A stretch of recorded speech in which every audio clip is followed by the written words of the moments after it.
Salam sejahtera buat kita semua. Selamat hari Minggu. Marilah kita mengambil saat teduh sejenak sebelum kita memulai ibadah. Tenangkan hati dan pikiran kita. Jadikanlah ibadah di rumah layaknya seperti ibadah di gereja. Biarlah hati kita bersukacita menyambut kehadiran Tuhan dalam ibadah kita di rumah masing-masing. Marilah kita bangkit berdiri, kita meyakini bahwa ibadah online ini terjadi karena pertolongan kita ialah di dalam nama Allah, pencipta langit dan bumi, yang kasih setianya kekal selama-lamanya.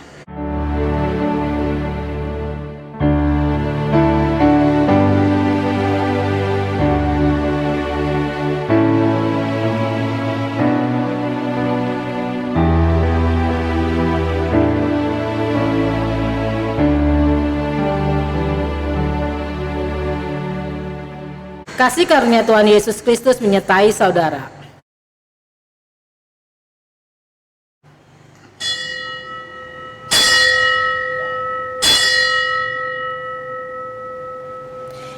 Tema khotbah pada Minggu tanggal 20 September 2020, bekerja untuk Tuhan dengan sukacita. Saudara-saudara yang terkasih dalam Kristus, sebagai murid-murid Tuhan Yesus, kita dipanggil untuk melakukan perbuatan baik bagi Allah.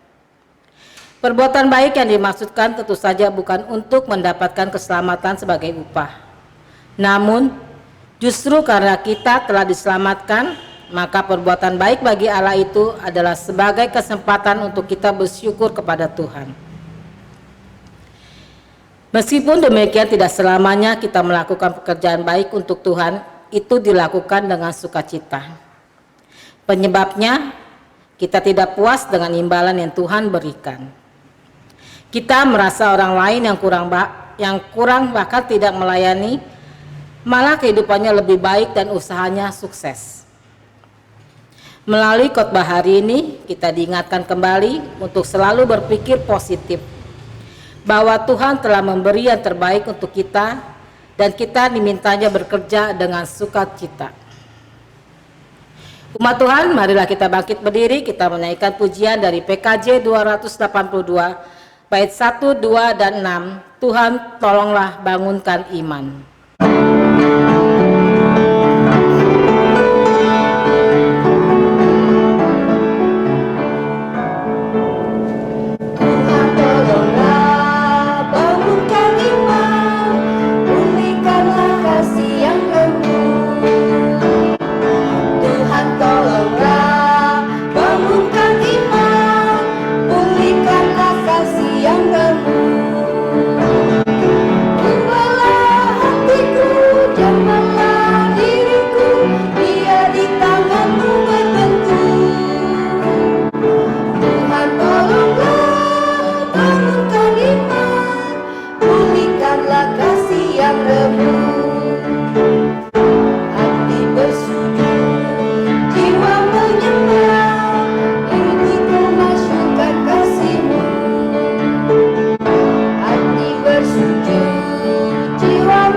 Saudara-saudara, tidak dapat dipungkiri kita sering iri hati ketika kehidupan orang lain jauh lebih baik dari kondisi kehidupan kita.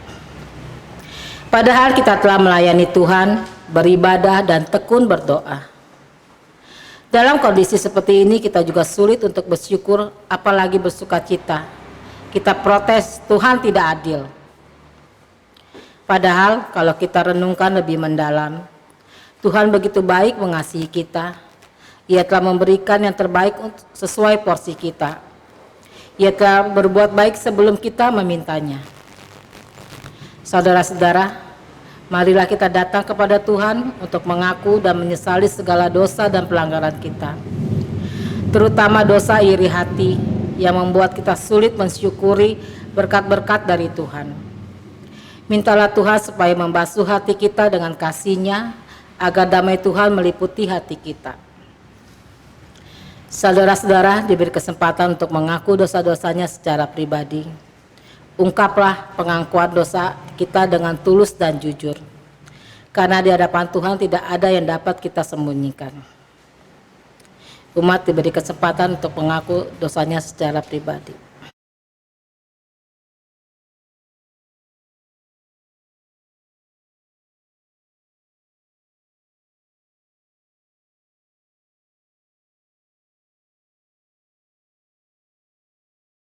Tuhan, inilah pengakuan dosa kami yang kami sampaikan dengan tulus dan jujur di hadapan-Mu.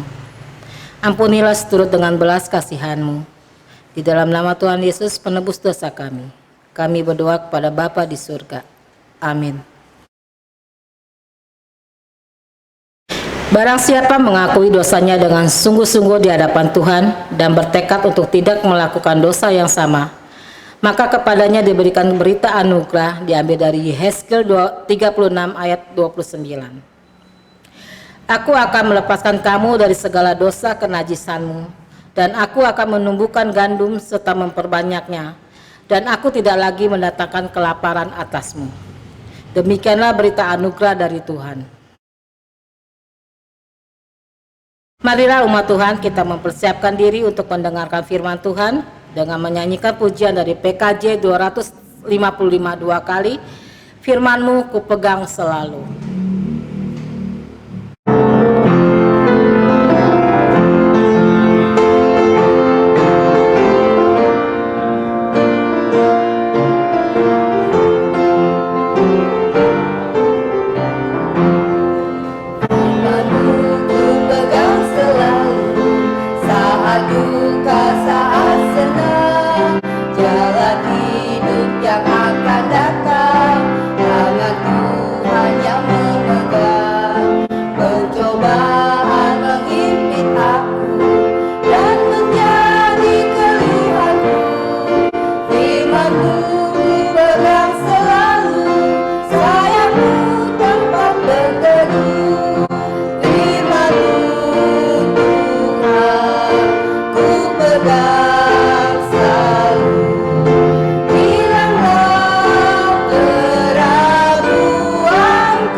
Dalam kemurahan-Mu, kami ada seperti sekarang kami berada. Apapun yang menimpa kami, keluarga kami, dan bangsa serta dunia ini, kami yakin dan percaya tidak lepas dari kasih setiamu. Bapa di surga, tolong kami pada saat ini ketika kami beribadah masih di rumah masing-masing, khususnya ketika kami akan belajar dari firman-Mu.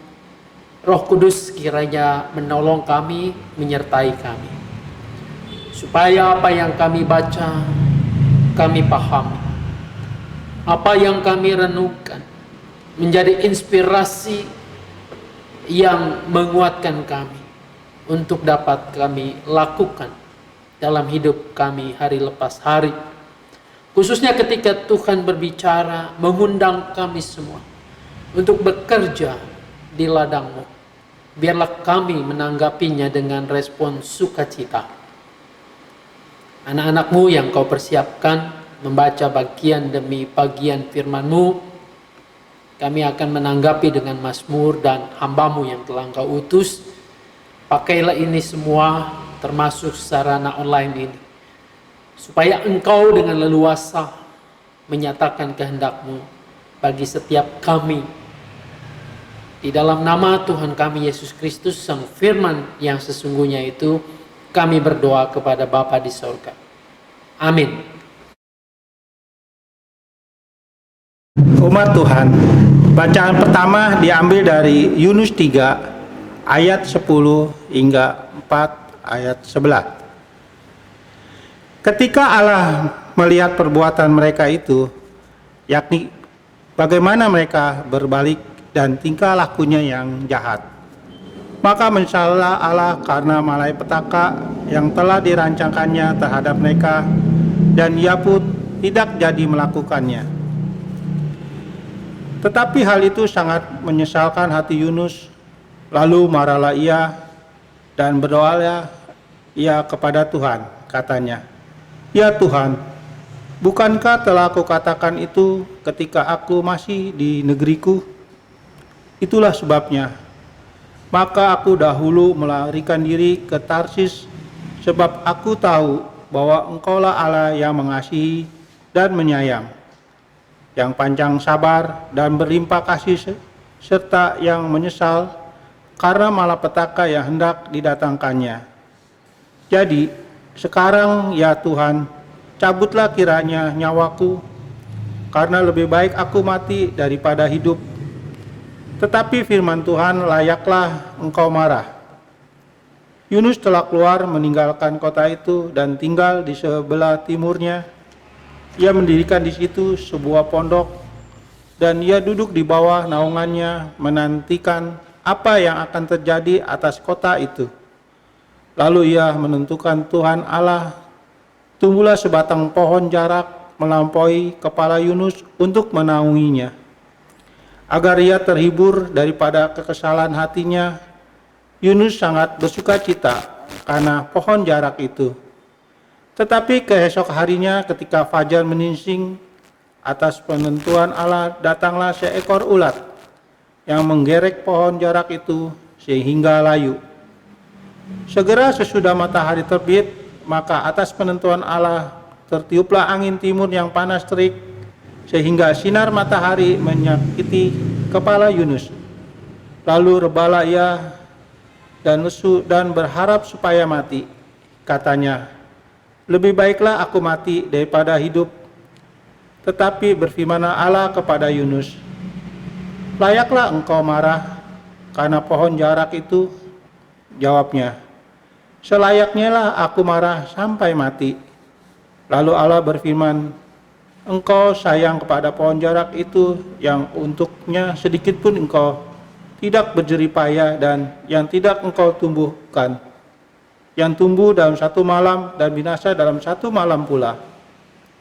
Bagaimana tidak aku akan sayang kepada Niniwe, kota yang besar itu, yang berpendudukan lebih dari 120.000 orang, yang semuanya itu tak tahu membedakan tangan kanan dari tangan kiri, dengan ternaknya yang banyak." Demikianlah sabda Tuhan.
Bacaan kedua diambil dari Filipi 1 ayatnya yang ke-21 hingga ke-30. Filipi 1 ayat 21 hingga 30. Karena bagiku hidup adalah Kristus dan mati adalah keuntungan. Tetapi jika aku harus hidup di dunia ini, itu berarti bagiku bekerja memberi buah. Jadi mana yang harus kupilih, aku tidak tahu. Aku didesak dari dua pihak. Aku ingin pergi dan diam bersama-sama dengan Kristus, itu memang jauh lebih baik. Tetapi lebih perlu untuk tinggal di dunia ini karena kamu. Dan dalam keyakinan ini taulah aku akan tinggal dan akan bersama-sama lagi dengan kamu sekalian, supaya kamu makin maju dan bersukacita dalam iman. Sehingga kemegahanmu dalam Kristus Yesus makin bertambah karena aku, apabila aku kembali kepada kamu. Hanya, hendaklah hidupmu berpadanan dengan Injil Kristus, supaya apabila aku datang aku melihat, dan apabila aku tidak datang aku mendengar, bahwa kamu teguh berdiri dalam satu roh, dan sehati sejiwa berjuang untuk iman yang timbul dari berita Injil, dengan tiada digentarkan sedikit pun oleh lawanmu. Bagi mereka semuanya itu adalah tanda kebinasaan, tetapi bagi kamu tanda keselamatan, dan itu datangnya dari Allah. Sebab kepada kamu dikaruniakan bukan saja untuk percaya kepada Kristus, melainkan juga untuk menderita untuk Dia. Dalam pergumulan yang sama seperti yang dahulu kamu lihat padaku, dan yang sekarang kamu dengar tentang aku. Demikianlah sabda Tuhan.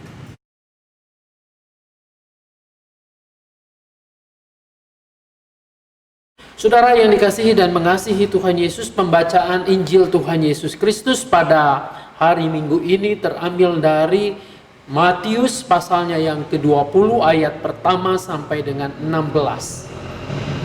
Inilah Injil Tuhan Yesus Kristus menurut Matius pasal 20 ayat pertama sampai 16.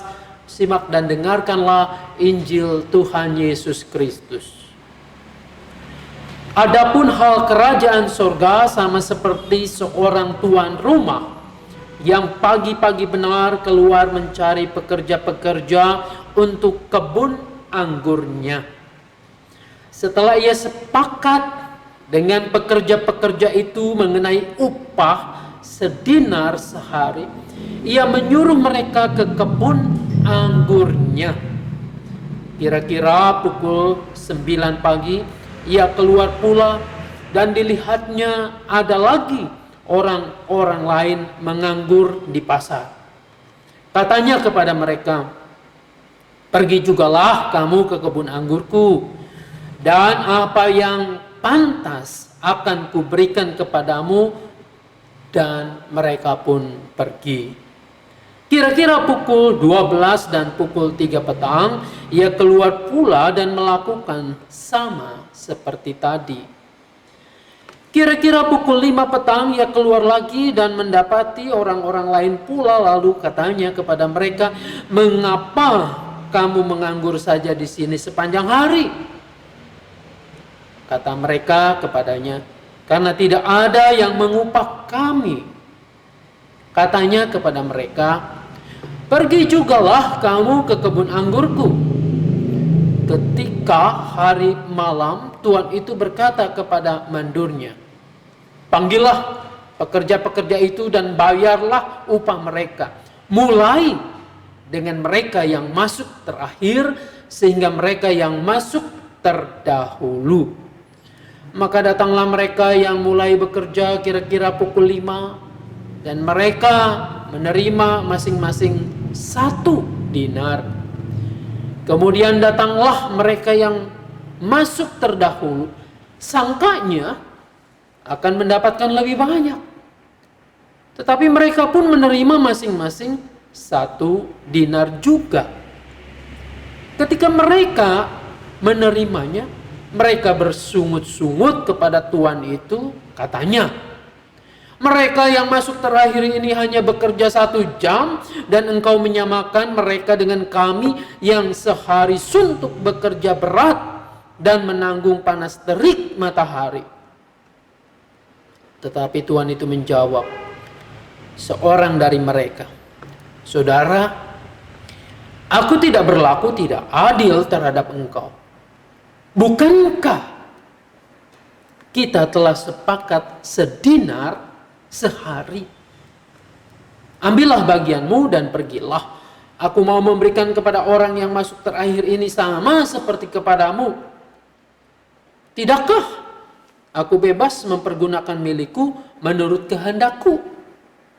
Atau iri hatikah engkau karena aku murah hati?"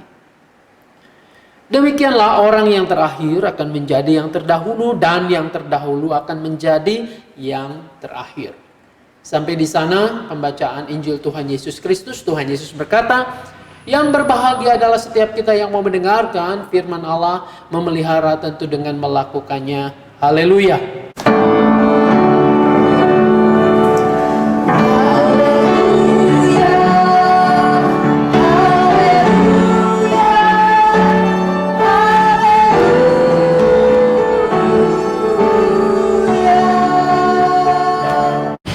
Saudaraku yang dikasihi dan mengasihi Tuhan Yesus Kristus, salam sejahtera buat kita semua. Bekerja untuk Tuhan dengan sukacita. Itulah tema yang beberapa menit ke depan kita akan gumuli bersama. Memang idealnya begitu. Bekerja untuk Tuhan, bekerja di ladangnya Tuhan. Dengan hati yang gembira, dengan perasaan syukur, dengan sukacita. Lagu-lagu rohani pun banyak yang mengisahkan seperti itu. Kerja buat Tuhan selalu manis, biar tanpa gaji, dan seterusnya. Selalu manis. Bekerja di ladang Tuhan dengan sukacita. Itu nyanyian kita, yang nyanyi dengan gembira, dengan tepuk tangan dan seterusnya.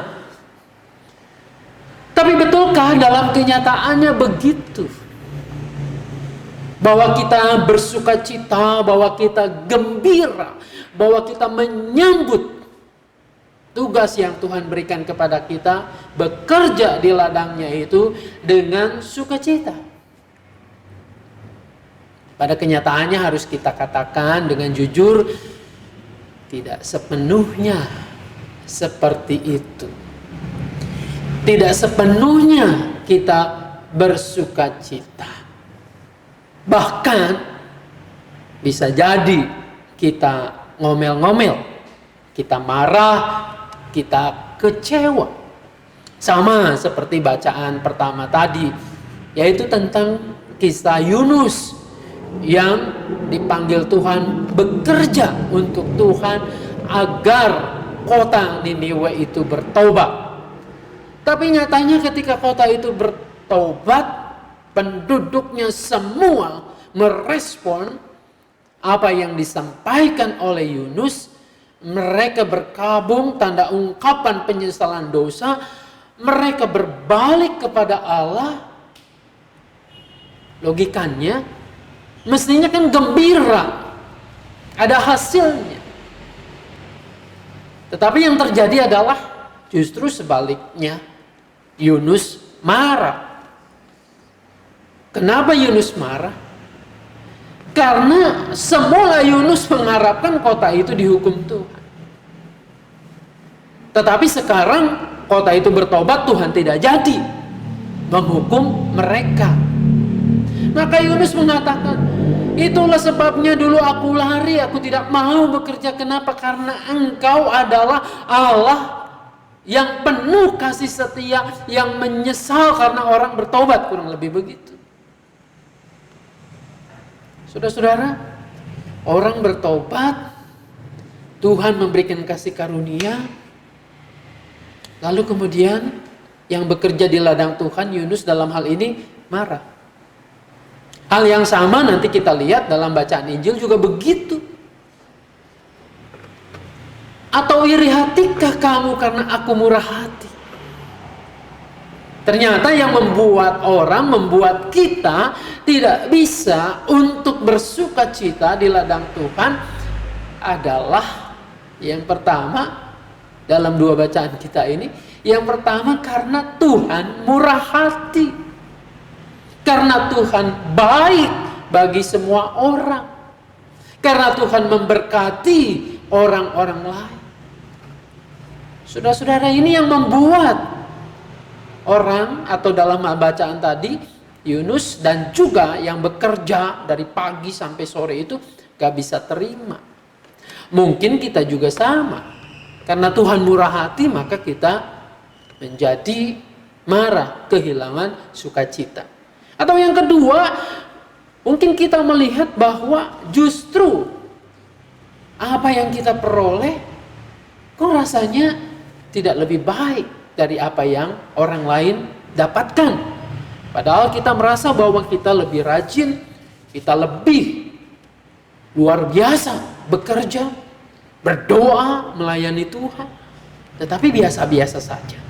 Itu yang seringkali membuat kita kehilangan sukacita.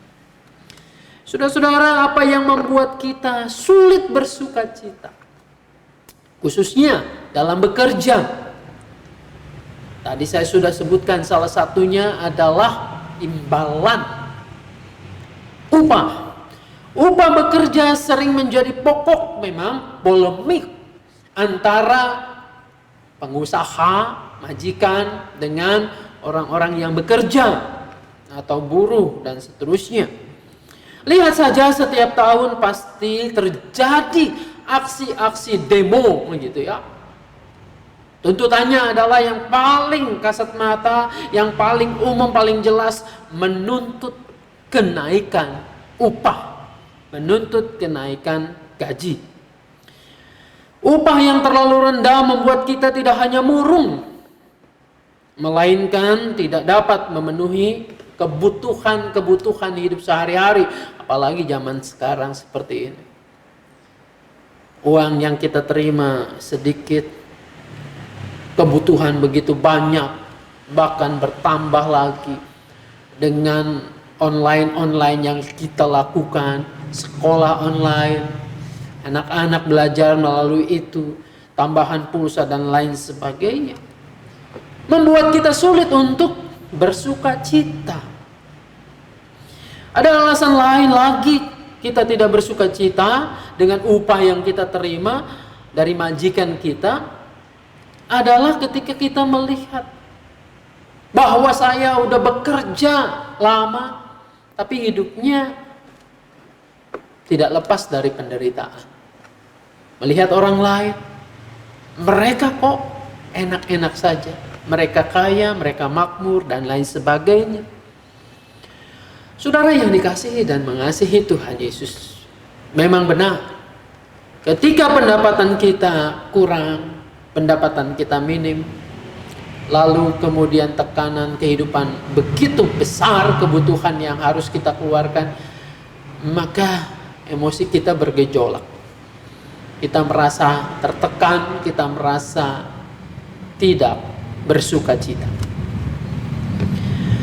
Saudaraku yang dikasihi dan mengasihi Tuhan Yesus, Yesus menjelaskan hal kerajaan Allah ini selain yang lalu-lalu kita bahas, yaitu tentang tumbuhan, tentang menabur, tentang hal-hal yang sederhana dalam hidup kita, maka kali ini Yesus menggunakan perumpamaan kerajaan Allah itu dalam aktivitas dunia kerja.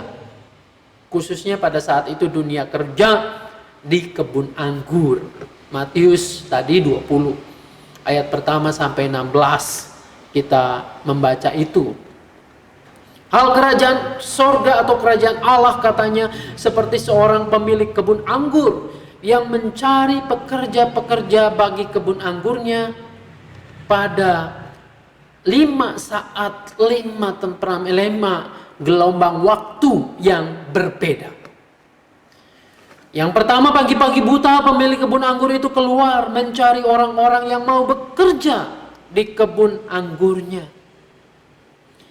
Dari kata pembukaan perumpamaan ini jelas bahwa cerita ini tidak sedang mengajari atau membahas tentang tatanan ekonomi masyarakat pada waktu itu. Saudara-saudara, dari awal pembukaan ini Yesus hendak mengatakan, menjelaskan tentang kerajaan Allah itu, tapi memakai dunia kerja. Jadi artinya bukan untuk menjelaskan begini loh ekonomi rakyat, bukan begitu. Saudara-saudara, kebun anggur biasanya itu sebagai bahasa kiasan yang melambangkan umat Allah. Israel sering digambarkan sebagai kebun anggurku. Perlakuan pemilik kebun anggur terhadap orang-orang upahan ini memberi gambaran tentang salah satu aspek kerajaan Allah itu, tentang cara Allah akan mengganjari, akan melimpahkan berkat-Nya. Semua orang yang diberi waktu ke waktu dipanggilnya untuk bekerja dalam kerajaan-Nya. Sebelum menyuruh kelompok pertama ini, yakni kelompok yang pagi-pagi buta pergi bekerja ke kebun anggurnya, sang pemilik membuat kesepakatan. Ini lazim. Iya, upahnya cocok atau enggak, disepakati, yaitu mengupah sedinar sehari dengan mereka. Mata uang perak Romawi itu merupakan upah buruh harian yang sangat pantas. Jadi pada waktu itu kalau orang bekerja dari subuh sampai maghrib, dari pagi buta sampai petang, diberi ganjaran atau upah 1 dinar, itu adalah upah yang pantas, yang sangat wajar, yang berlaku pada zaman itu. Saudara-saudara, kesepakatan telah dibuat. Mereka yang subuh-subuh ini bekerja di kebun anggur sang tuan ini. Lalu pada pukul 9, pukul 12, dan pukul 3, pemilik kebun mencari lagi pekerja-pekerja yang mau bekerja di kebun anggurnya. Keterangan tentang gelombang-gelombang pekerja yang masuk berikut itu makin singkat keterangannya.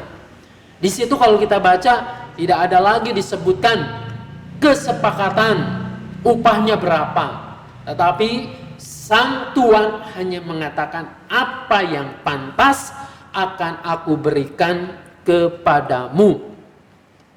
Saudara yang dikasihi dan mengasihi Tuhan. Lalu pemilik kebun anggur juga pas menjelang petang itu jam 5 itu, ia mendapatkan kembali orang-orang yang menganggur. Lalu kemudian ia mengatakan, kenapa kalian menganggur saja? Mereka menjawab, tidak ada orang yang mengupah kami untuk bekerja.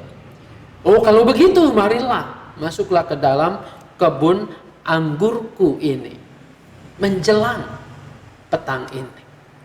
Saudara-saudara, pemilik kebun anggur ingin kemudian mengupah semua orang yang menyambut panggilannya untuk bekerja ini.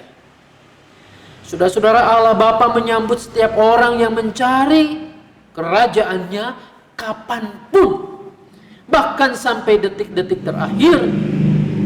Menambah pekerjaan atau pekerja dapat melambangkan juga bahwa masa panen, lambang akhir zaman ini sudah semakin mendekat. Senja telah tiba. Kini saatnya upah itu dibayarkan. Ini hal yang menarik. Saya juga membaca ini, kok iseng amat ya.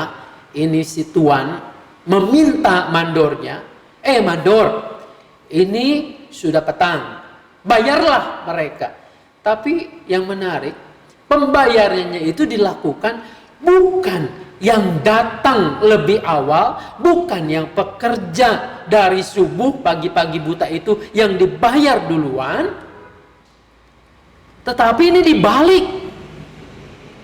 Yang datang terakhir, yang datang jam 5, yang hanya bekerja 1 jam itu dibayar duluan.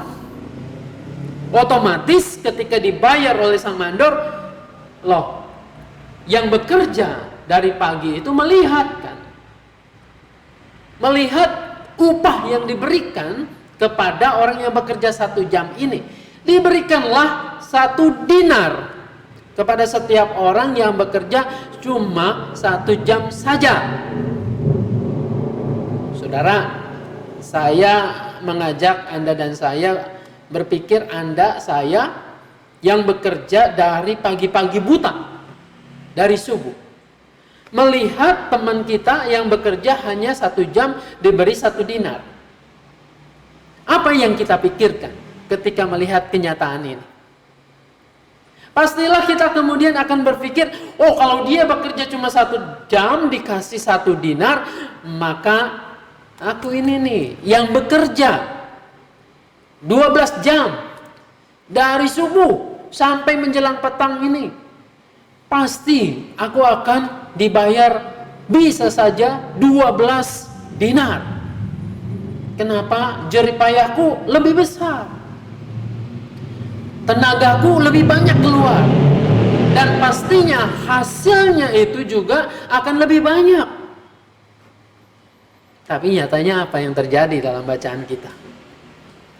Saudara-saudara, dalam bacaan kita, mereka ternyata diberi 1 dinar juga. Nah, tadi saya mengajak Anda dan saya untuk ada pada posisi, berada pada barisan orang yang bekerja dari subuh ini. Bisakah Anda bersyukur? Terima kasih Tuanku, Engkau telah membayar aku. Bisakah kita bersuka cita dengan upah yang diberikan itu? Saudara-saudara, saya yakin kita tidak akan bersuka cita. Kita akan marah seperti orang-orang yang bekerja dari subuh itu yang hanya diupah 1 dinar. Masakan tenagaku diupah sama dengan orang yang bekerja 1 jam saja?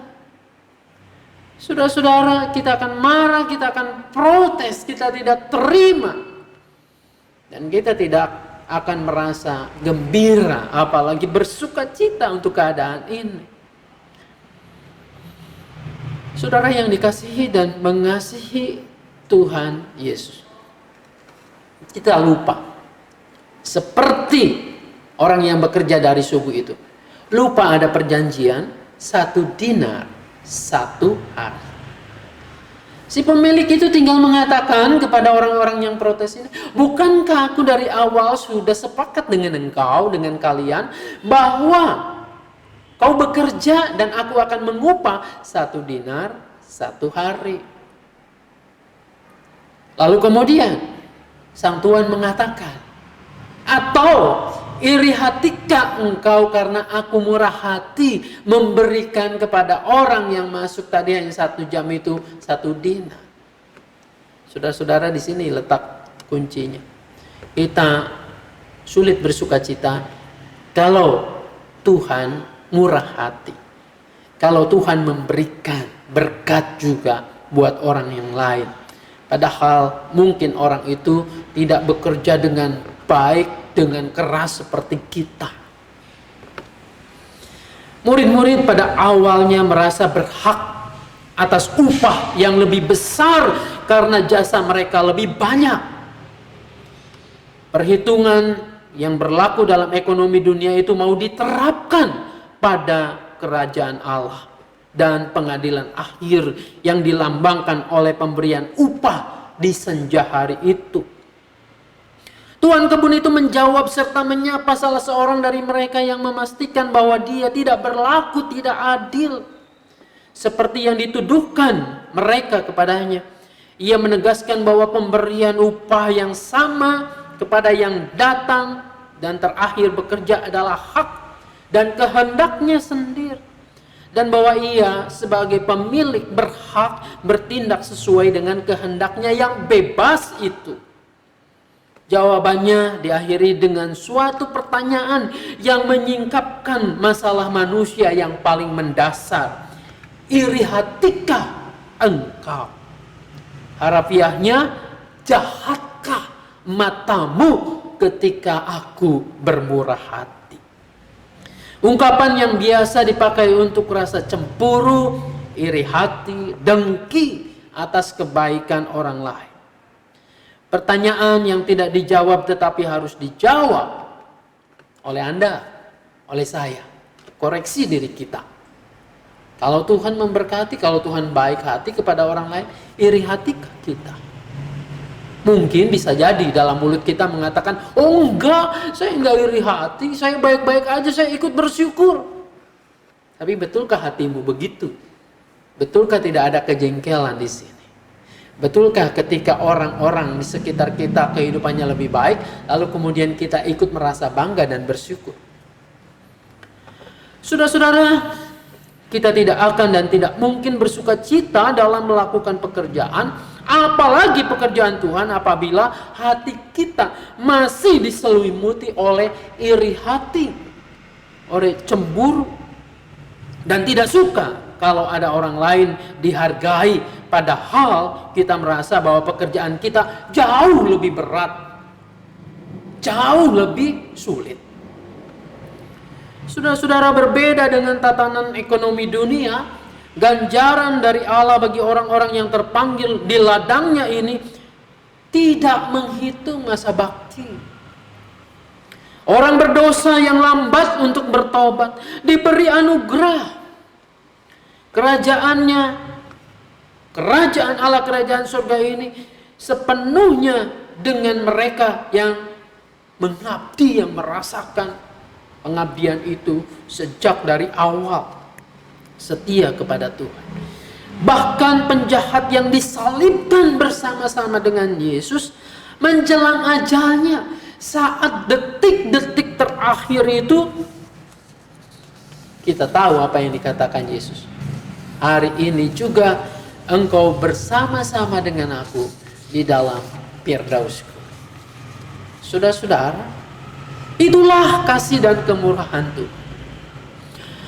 Murid kawakan yang menghitung waktu dan jasa tidak turut bergembira. Mereka tidak dapat bersukacita atas kelimpahan anugerah Tuhan kepada para pendatang baru. Perhitungan mereka membalikkan ranking mereka. Murid yang telah lama meninggalkan segalanya untuk mengikut Yesus, saudara-saudara, sebenarnya telah berlipat-lipat menerima upah dari Tuhan. Bayangkan, sepanjang mereka mengikut Tuhan Yesus itu, sebetulnya mereka itu terhubung langsung. Mereka bisa berkomunikasi langsung. Mereka bisa merasakan dekapan kasih sayang Tuhan pada saat itu juga. Dan mereka bisa merasakan bahwa Tuhan menolong, menopang setiap hari, setiap detik, setiap saat. Itulah kalau mau dihitung upah. Tetapi ketika mereka memandang dirinya lebih berjasa, lebih berhak, janji dilengkapi dan seterusnya, tapi mereka disitulah sebenarnya kehilangan sukacita. Mereka dalam perumpamaan, mereka akan berada pada posisi yang terakhir yang merasakan berkat Tuhan itu. Saudara-saudara, kita akan tetap bersukacita manakala mensyukuri kebaikan Tuhan kepada sesama kita. Meski bisa saja mereka baru mengenal Tuhan beberapa saat itu saja. Hanya perasaan lebih baik, lebih lama, lebih berjasalah yang akan menghalangi kita untuk merasakan sukacita. Marilah kita bersama-sama bekerja di ladangnya Tuhan tanpa harus memikirkan dan menilai bahwa diri kita ini lebih baik daripada orang lain, lebih lama bekerja, lebih berat dan lain sebagainya. Oleh karena itu dapat merusak sukacita kita. Anggapan yang seperti inilah yang tidak hanya menghalangi kita untuk turut bersukacita dalam kegembiraan Allah, tetapi juga menjadikan kita paling akhir dalam kerajaannya. Jadi usahakanlah, lawan iri hati kita. Tetaplah katakan pada diri kita, Tuhan itu baik. Tuhan mencukupkan kita dengan segala yang apa yang kita perlukan. Maka bersukacitalah, jangan bersungut-sungut. Tuhan Yesus menolong, memberkati kita. Amin.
Umat Tuhan bersama dengan umat Allah di masa lalu, masa kini, dan masa depan mengingat janji baptis kita dengan mengikrarkan pengakuan iman rasuli.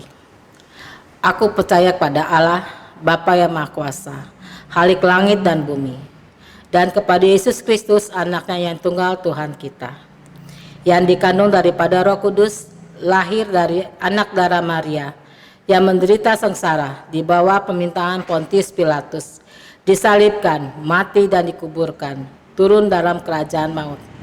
Pada hari yang ketiga, bangkit pula dari antara orang mati, naik ke surga, duduk sebelah kanan Allah Bapa yang Maha Kuasa, dan dari sana Ia akan datang untuk menghakimi orang yang hidup dan yang mati. Aku percaya kepada Roh Kudus, gereja yang kudus dan am, persekutuan orang kudus, pengampunan dosa, kebangkitan orang mati, dan hidup yang kekal. Amin. Bapak Ibu sekalian, mari kita satukan hati, kita berdoa. Bapa di surga, ajar kami senantiasa untuk bersukacita menyambut panggilan bekerja di ladangnya Tuhan. Menyambut panggilan bahwa di dalam hidup kami harus melakukan firman-Mu. Biarlah Tuhan juga menolong untuk kami berjuang melawan diri kami sendiri, khususnya dalam hal kami iri hati, cemburu terhadap orang lain. Bapa di surga, saat ini kami berdoa untuk kehidupan kami. Kehidupan yang mungkin juga akan mengalami beban-beban berat ketika pemerintahan kami mengumumkan kembali bahwa kami harus tinggal di rumah. Kami menyadari tuntutan begitu besar. Mungkin di antara kami ada yang sudah mulai membuka usaha kembali dengan berharap akan situasi lebih baik. Tapi kembali kami harus sekarang berada di rumah masing-masing. Tuhan tolong kuatkan kami. Tuhan tolong berikan kepada setiap bangsa kami, anak-anak bangsa ini, untuk sehati, sepikir melawan virus ini. Sehingga nantinya tidak terlalu lama untuk kami terus balik lagi ke nol, balik lagi ke awal. Tetapi kami boleh menjaga satu dengan yang lain. Tiliklah ya Bapa kehidupan kami di rumah kami masing-masing. Juga masalah-masalah yang pada saat ini sedang melilit kami. Bapa di surga, kami percaya bahwa Engkau tidak pernah meninggalkan anak-anak-Mu yang berjuang melawan pergumulan-pergumulan hidup ini. Engkau pasti memberikan kekuatan, dan kekuatan yang daripada-Mu itulah yang akan mampu untuk kami dapat mengatasi setiap persoalan ini. Tuhan Bapa di surga, berkatilah juga persidangan-persidangan majelis klasis yang sudah akan segera mulai, khususnya juga klasis Jakarta Utara, dalam segala keterbatasan online, dan juga khususnya gereja kami yang dipercaya menjadi penyambut atau penerima persidangan ini. Tolong ya Bapa, supaya kami dapat bekerja sama dengan baik. Lebih lagi, kiranya persidangan-persidangan gerejawi juga dapat menghasilkan keputusan-keputusan yang terbaik. Tuhan Bapa di surga, inilah doa-doa kami yang kami panjatkan di dalam nama Tuhan kami, Yesus Kristus, yang sudah mengajar kami berdoa.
Marilah kita menyiapkan persembahan kita.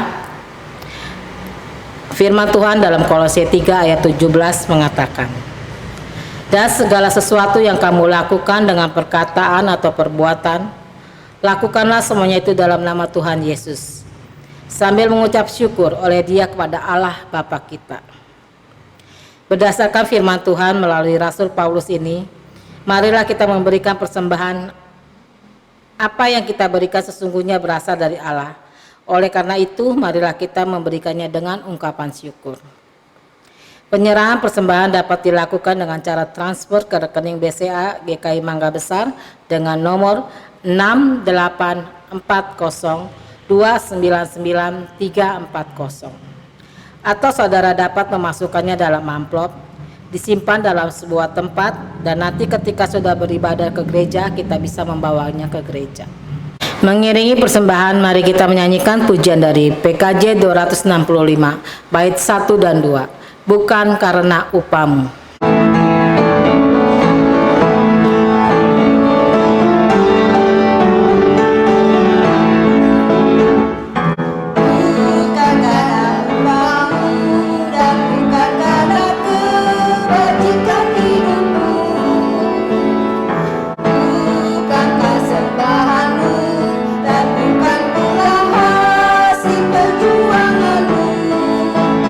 Allah mengampuni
Marilah kita membawa persembahan di dalam doa.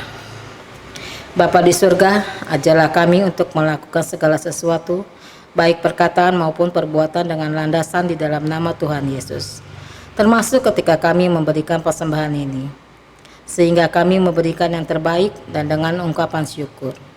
Karena Kristus pun telah memberikan teladan untuk kami semua. Beri hikmat dan tanggung jawab kepada majelis jemaat yang dipercaya mengelolanya. Di dalam nama Tuhan Yesus kami bersyukur kepada Bapa di surga. Amin.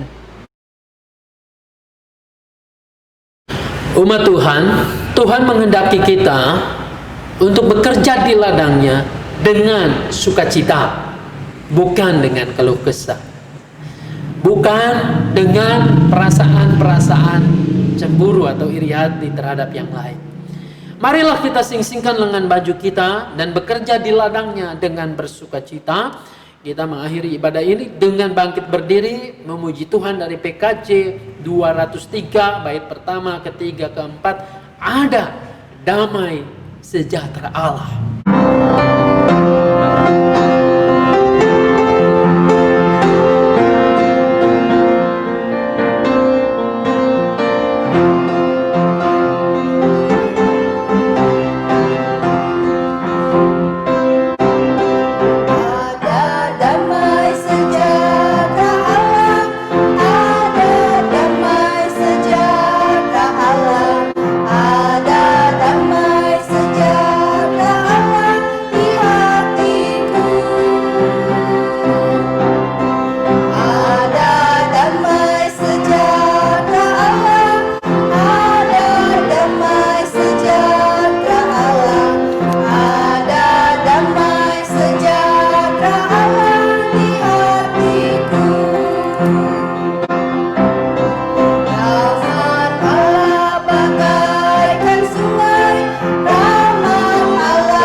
Saudaraku, kembalilah ke dalam kehidupan dan tugas tanggung jawab saudara.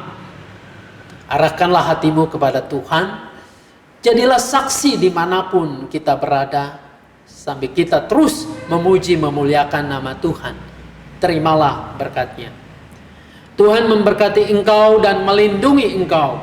Tuhan menyinari engkau dengan wajahnya dan memberi engkau kasih karunia. Tuhan menghadapkan wajahnya kepadamu dan memberi engkau damai sejahtera.